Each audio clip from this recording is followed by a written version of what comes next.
આવતું જ હોય. બહુ ધ્યાન આપજો. અને આજે જે અવસર મળ્યો છે હજુ પણ કહું છું ફોગટ ના જતો રહે. બહુ સમયથી જતા રહ્યા છે, હવે આપણે સમજવા જેવું છે. આથી તો થઈ વાતમોન પારકી પંચાયત. જો તમારું મન ચંગા નહીં બને તો પછી કથરોટ में ગંગા કહેતી હોય. સખી ચાલો જઈએ ગુરુના દેશમાં. જો કે સર્વે સંતોનો વિશ્રામ. કયા દેશમાં? ગુરુના દેશમાં. હવે ગુરુના દેશમાં જાય એટલે તો વિશ્રામ જ હોય, પણ ગુરુનો દેશ કેવો છે, કઈ રીતનો છે, કઈ રીતે રહેલા છે, જો એનો અનુભવ નહીં થાય, એનો અહેસાસ નહીં થાય ત્યાં સુધી ગુરુની ગમ પડે એમ છે.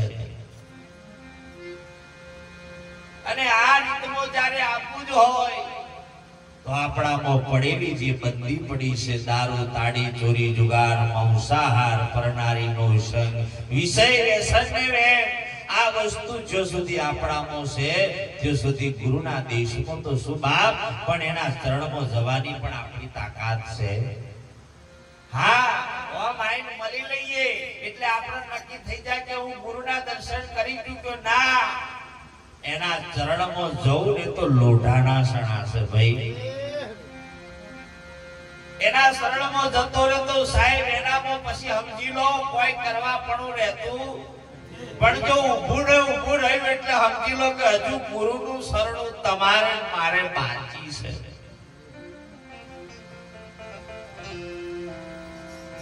આ ઘાટે જો અઘાટ નહીં સમજાય, આ ઘાટે જો પ્રગટ નહીં સમજાય, જો સુધી વાતો કરે વાતોડિયા વાતો કરે હું થાય. બાપ, આ જીવન સુંદર મળ્યું છે. પેલા પગથિયાથી વાત કરું છું, બહુ ધ્યાન આલવા જેવી છે.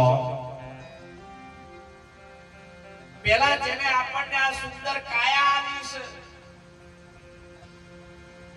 જે જગ્યાએ બાપ જેના ઘેર સાહેબ જેને શેર માટીની ખોટ હતી, એ મા બાપનો દરજ્જો લેવા માટે કઈ જઈ અને સાહેબ એ બાળકની ઉત્પત્તિ પહેલી એટલે કે એક શરીરની ઉત્પત્તિ થાય.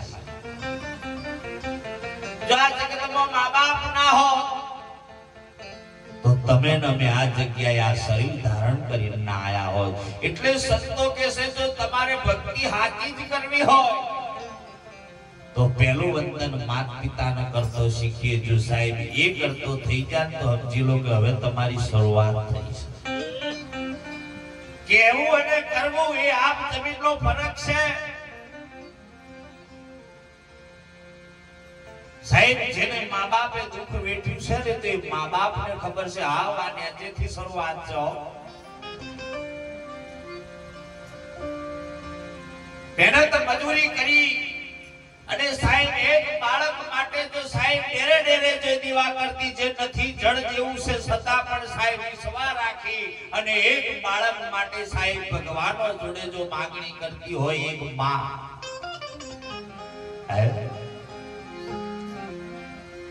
કે છે એ માડી નદીએ નાવા જાતી રે દીકરાને માટે.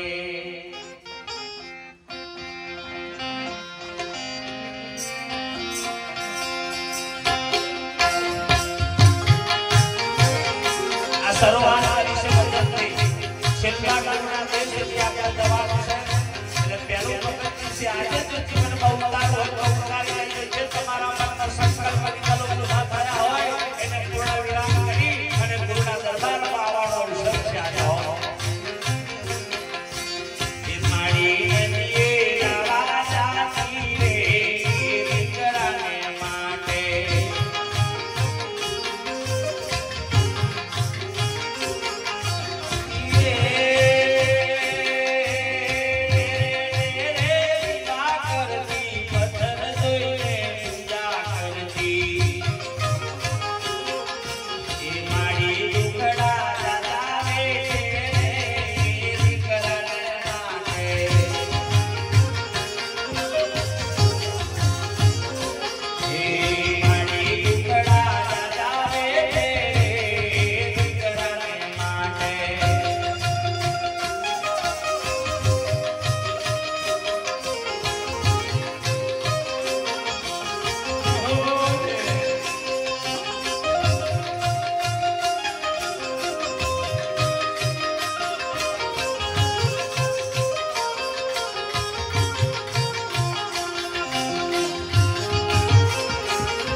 રાજાના ધરતમ બોલે છે.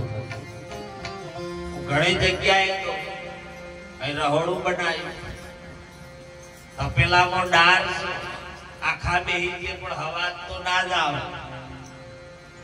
પડિયામ લઈ લે તો હવા આવે એમ છે નહીં. પણ જો આખા તપેલામાં જે ડાર બનાવી છે પડિયામાં લીધા પછી જો તમે ચાખો તો જે આખા તપેલામાં હવા છે પડિયામ છે, પડિયાવાળી મોઢામાં આવે એનો એ જ હવા છે. એક કડી સમજાઈ જાય તોય બહુ છે. બાપ જે મા બાપ બહુ સમજવા જેવો અવસર છે, બહુ ધ્યાન આલે. જેને જન્મ આલ્યો છે એને જો ઠોકર મારી તો યાદ રાખજો આ પહેલી શરૂઆત છે, જિંદગી સુખી નહીં થવું.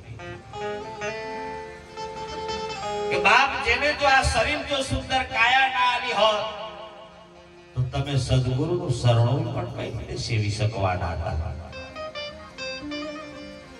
ઘણા એવા દીકરા છે બાપ, ઘણા એમ કે છે કે મારા મા બાપ આવા છે, મારા મા બાપ અમને નથી બનતા, મને આવું બોલે છે સાહેબ, ગમે તેવો ખાતો પીતો છે પણ તમારો બાપ છો. તને નહીં સમજણ પડતી, આવું ઘણા બોલે છે સાહેબ, બાપ છે એટલે એને સમજણ હતી ને એટલે તારો જન્મ થયો છે. બાકી સમજણ ના હોત ને તો તું આ દુનિયામાં ના આવ્યો હોત. ગુરુની સેવા પછી કરજો. અમારું પૂજન પછી કરજો, પણ પેલા મા બાપ ને પગે લાગી સમય મળે તો પેલા પૂજન એનું કરજો બાપ. અને એનું પૂજન કર્યું ને જેદન મા બાપ ના અંતરનો આશરો સાહેબ જેદન અંતર ઉભરો થઈ જો માથે હાથ પડી જશે ને બાપ, તેદન ગુરુના શરણમાં જતા કોઈ દુનિયા નહીં રોકી શકે અને એના શરણમાં 100% પહોંચી જશો તમે. કેસે ભૂલો ભલે બીજું બધું મા બાપને ભૂલશો નહીં. અગણિત છે ઉપકાર એના, કદી વિસરશો નહીં. ભૂલો ભલે બીજું બધું મા બાપને ભૂલશો નહીં. અસહ્ય વેઠી વેદના ત્યારે દીઠું તમ મુખડું, હે પુનિત જનના કાળજા પથ્થર બનીને છૂદશો નહીં. એક પ્રસંગ મૂકું છું, બહુ ધ્યાન આલે માવડીઓ. જેનો દીકરો હોય એના દીકરાથી કુદાળ પોતાની માને વેડકડી ના કરવી, એનું પરિણામ ક્યાંક અલગ આવશે. કેદન સાહેબ તમને પણ રડતો નહીં આવડો. એકદમ એવો ગોકુળ આઠમનો મેળો, પતિ પત્ની અને એનું બાળક જ્યારે સાહેબ મેળામાં ફરવા જાય હો,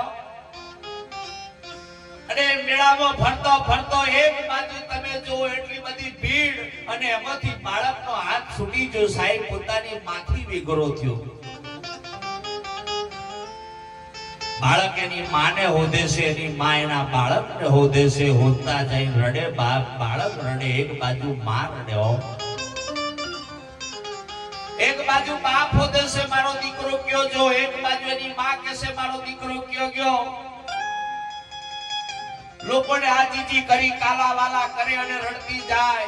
અને સાહેબ હોતી હોતી એક વડીલ મળ્યા, બેટા ચમ રડું છું તું? બાપુ મારું બાળક મારા હાથથી છૂટી ગયું છે, હું એને હોધી રહી છું. આમ તને નહીં મળે, એના કરતો એક નાટક વાળો આવ્યો છે ને એની પાસે જઈને એલાઉન્સ કરાય, તારું બાળક હશે ને આ જગ્યાએ આવી જશે.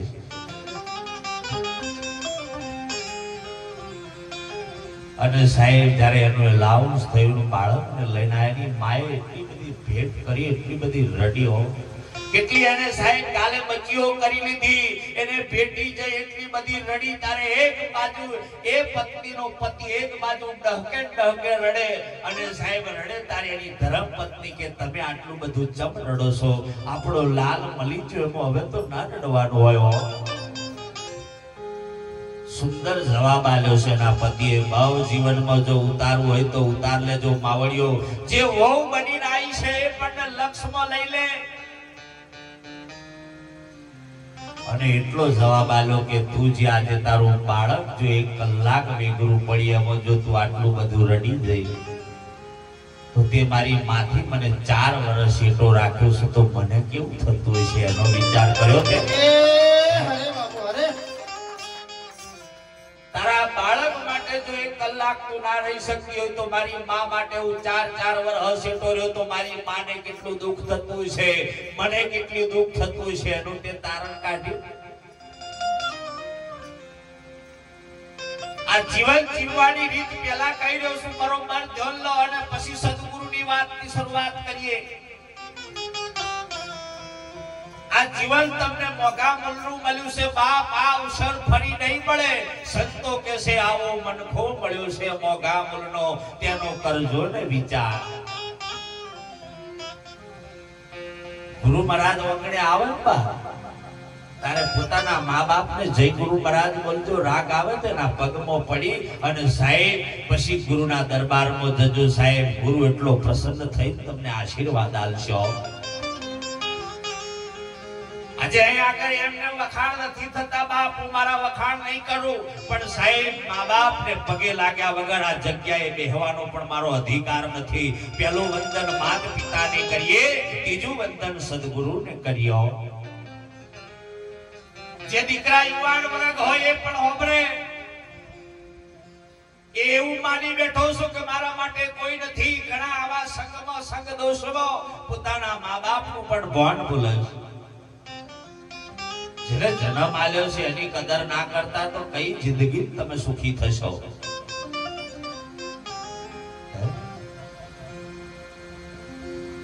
અને મા દરજ્જો તો સાહેબ સદગુરુ જેટલો ઊંચો છે.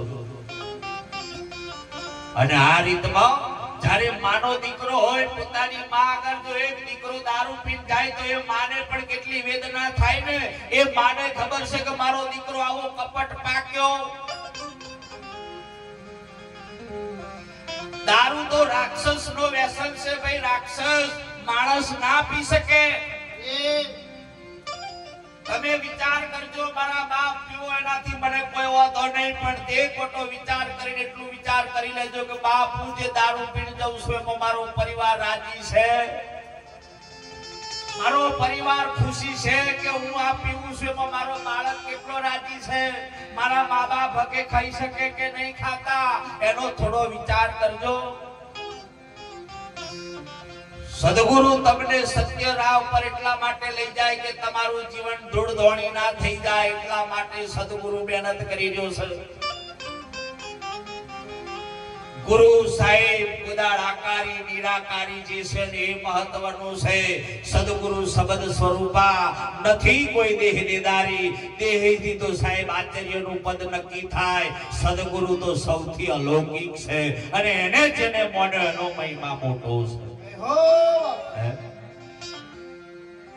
એટલે કે છે સંતો ભજનમાં